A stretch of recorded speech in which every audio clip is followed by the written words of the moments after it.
നമസ്കാരം. ബൈഡന്റെ യുദ്ധക്കൊതിക്ക് നല്ല അത്യുഗ്രൻ മറുപടിയാണ് നമ്മുടെ റഷ്യൻ പ്രസിഡന്റ് വ്ളാദിമിർ പുതിൻ നൽകിയിരിക്കുന്നത്. യുദ്ധം നിർത്തുമെന്ന ട്രംപിന്റെ പ്രഖ്യാപനത്തിൽ അരിശം മൂത്തുകൊണ്ട് ബൈഡൻ കാണിച്ച മറുപടിക്ക് പുടിന്റെ മറുപടി എന്നത് അമേരിക്കയോടുള്ള യുദ്ധപ്രഖ്യാപനമാണ്. അതെ, അമേരിക്കയെ പുതിൻ വെറുതെ വിടില്ല. ട്രംപിന്റെ നയം ഒരുപക്ഷെ വെറുതെയാകും. എന്താണ് അവിടെ സംഭവിക്കുന്നത്? നമുക്ക് പരിശോധിക്കാം. താൻ അധികാരമേറ്റെടുത്ത 24 മണിക്കൂറിനുള്ളിൽ റഷ്യ-ഉക്രൈൻ യുദ്ധം അവസാനിപ്പിക്കുമെന്നാണ് ട്രംപ് പ്രഖ്യാപിച്ചിരുന്നത്.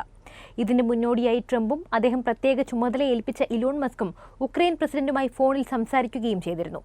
റഷ്യയുമായി ഒരിക്കലും ഒരു സംഘർഷത്തിന് അമേരിക്ക പോകരുത് എന്ന ശക്തമായ നിലപാടുള്ള ട്രംപ് ഉക്രൈനെ സഹായിച്ച് അമേരിക്കയുടെ ഖജനാവും ആയുധപ്പുരയും കാലിയായി തുടങ്ങിയതായും പരസ്യമായി തന്നെ ആരോപണം ഉന്നയിച്ചിരുന്നു. ഇതൊന്നും തന്നെ ജോ ബൈഡന് അംഗീകരിക്കാൻ പറ്റാത്ത കാര്യങ്ങളുമാണ്.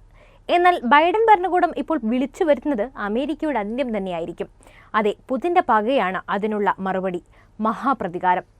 റഷ്യ അമേരിക്ക ഉടക്ക് വർദ്ധിച്ചാൽ ട്രംപിന്റെ സമവായ നീക്കം പൊളിയുമെന്നതാണ് ഈ വിഭാഗത്തിന്റെ എല്ലാം തന്നെ കണക്കുകൂട്ടൽ.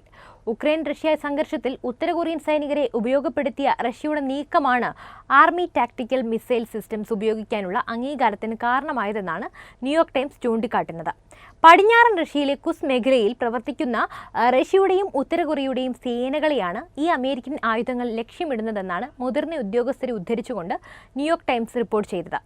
ഉത്തര കൊറിയയുമായുള്ള സഹകരണം പ്രതിരോധ പങ്കാളിത്ത ഉടമ്പടി പ്രകാരമാണ് മുന്നോട്ട് പോകുന്നതെന്നാണ് റഷ്യയുടെ നിലപാട്. അതിശക്തമായി തന്നെ മുന്നോട്ട് പോകുമെന്നും റഷ്യൻ പ്രസിഡന്റ് വ്യക്തമാക്കിയിട്ടുമുണ്ട്. തങ്ങളുടെ മണ്ണിലെ ഉത്തര കൊറിയൻ സൈനികരുടെ സാന്നിധ്യത്തെ ഇതുവരെ റഷ്യ സ്ഥിരീകരിക്കുകയോ നിഷേധിക്കുകയോ ചെയ്തിട്ടില്ല എന്നതും ശ്രദ്ധേയമാണ്. 10,000-ലധികം ഉത്തര കൊറിയൻ സൈനികർ ഉക്രൈനെതിരായ യുദ്ധത്തിൽ പങ്കെടുക്കുന്നതായിട്ടാണ് അമേരിക്കയും ദക്ഷിണ കൊറിയയും ആരോപിക്കുന്നത്. ഉക്രൈൻ സൈന്യത്തിന് നൽകിയ പുതിയ അനുമതി അമേരിക്കയുടെ നിലവിലെ നയത്തിൽ നിന്നുള്ള പ്രകടമായ മാറ്റമാണ്. അതുകൊണ്ട് തന്നെ പ്രത്യാഘാതവും എന്തായാലും ഉറപ്പാണ്. പുതിൻ മാത്രമല്ല, ഉത്തര കൊറിയൻ സൈനികർക്ക് എന്തെങ്കിലും സംഭവിച്ചാൽ കിം ജോങ് ഉന്നും പ്രകോപിതനാകും. പുതിനെ പോലെ തന്നെ ലോകത്തിന്റെ നന്മയും യുദ്ധം കൊണ്ട് മാനവരാശി അനുഭവിക്കേണ്ടി വരുന്ന പ്രത്യാഘാതവും നോക്കിയല്ല ഉത്തര കൊറിയൻ ഭരണാധികാരി നിലപാട് സ്വീകരിക്കുക. ട്രംപിന്റെ ആദ്യ ഭരണകാലത്ത് അമേരിക്കയെ ലക്ഷ്യമിട്ട് ഉത്തര കൊറിയ ആണവ മിസൈൽ തിരിച്ചുവെച്ചപ്പോൾ സമാധാന ശ്രമത്തിനായി ആദ്യം ഓടിയെത്തിയതും ഇരു കൊറിയക്കാർക്കിടയിൽ വെച്ച് കിം ജോങ് ഉന്നുമായി ചർച്ച നടത്തിയതുമെല്ലാം ട്രംപ് തന്നെയാണ്. ട്രംപ് അധികാരം ഏറ്റെടുക്കുന്നതുവരെ അമേരിക്കൻ മിസൈലുകൾ റഷ്യയിൽ പതിച്ചിട്ടില്ല എങ്കിൽ പഴയ ചരിത്രം വീണ്ടും ആവർത്തിക്കും. പുതിനുമായും കിം ജോങ് ഉന്നിനുമായും മാത്രമല്ല, ഇറാനുമായി പോലും ഒരു സമവായ ചർച്ചയ്ക്ക് ട്രംപ് തയ്യാറാകാനുള്ള സാധ്യത ഏറെയാണ്. റഷ്യൻ മണ്ണിൽ അമേരിക്കൻ ആയുധങ്ങൾ ഉപയോഗിക്കുന്നതിനുള്ള ചില നിയന്ത്രണങ്ങൾ ബൈഡൻ ഭരണകൂടം മുമ്പ് ലഘൂകരിച്ചു കൊടുത്തിരുന്നുവെങ്കിലും അന്താരാഷ്ട്ര തലത്തിൽ അംഗീകരിക്കപ്പെട്ട റഷ്യൻ പ്രദേശങ്ങളിലെ ആക്രമണങ്ങൾക്ക് അമേരിക്കയുടെ ദീർഘദൂര മിസൈലുകൾ ഉപയോഗിക്കാൻ അനുവദിക്കുന്നത് നിർത്തിവയ്ക്കുകയാണ് ചെയ്തത്. ഈ നയമാണ് ഇപ്പോൾ വീണ്ടും മാറ്റിയത്. റഷ്യയെ സംബന്ധിച്ച് അത്യന്തം പ്രകോപനകരമായ നീക്കമാണിത്. അതുകൊണ്ട് തന്നെ എന്തും സംഭവിക്കാമെന്നതാണ് നിലവിലെ അവസ്ഥ.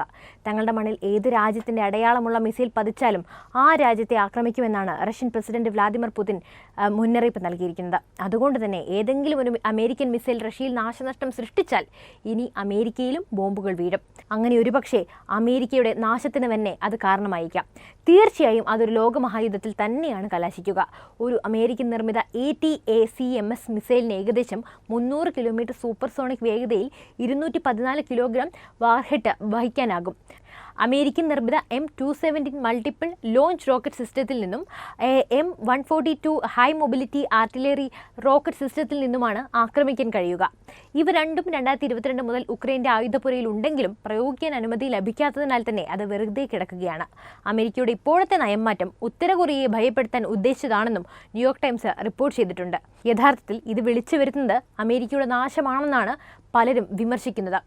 എന്തായാലും അമേരിക്കയുടെ ഈ അംഗീകാരം കുസ് മേഖലയെ മാത്രമേ ഉൾക്കൊള്ളുന്നുള്ളൂ എന്നാണ് ചിലർ പറയുന്നത്. ഇപ്പോൾ റഷ്യൻ സേനയുടെ കൈവശമുള്ള പ്രദേശമാണിത്. ഈ പശ്ചാത്തലത്തിൽ പുതിയ തീരുമാനം അമേരിക്കയ്ക്കും സഖ്യകക്ഷികൾക്കും എതിരായ റഷ്യൻ പ്രസിഡന്റ് വ്ളാദിമിർ പുതിന്റെ നീക്കങ്ങൾക്ക് കാരണമാകുമെന്നും ഭയം ഉന്നത അമേരിക്കൻ ഉദ്യോഗസ്ഥർ തന്നെ ന്യൂയോർക്ക് ടൈംസിനോട് പങ്കുവച്ചിട്ടുണ്ട്. ഓഗസ്റ്റിൽ ആരംഭിച്ച കീവ് കുസ് മേഖലയിലെ സംഘർഷത്തിൽ മാത്രമായിട്ട് ഉക്രൈന്റെ ഭാഗത്തു നിന്നും 3 ലക്ഷത്തിലധികം പേരാണ് കൊല്ലപ്പെട്ടത്. എന്തായാലും ബൈഡന്റെ യുദ്ധക്കുതി വിളിച്ചു വരുന്നത് നിസ്സാരമായ ഒരു കാര്യമല്ല. ഒരുപക്ഷെ അമേരിക്കയുടെ നാശം തന്നെ ഇതിലൂടെ സംഭവിച്ചേക്കാം. അപ്പോൾ പുതിയൊരു വാർത്തയും വിഷയവുമായി വീണ്ടും എത്താം. നന്ദി.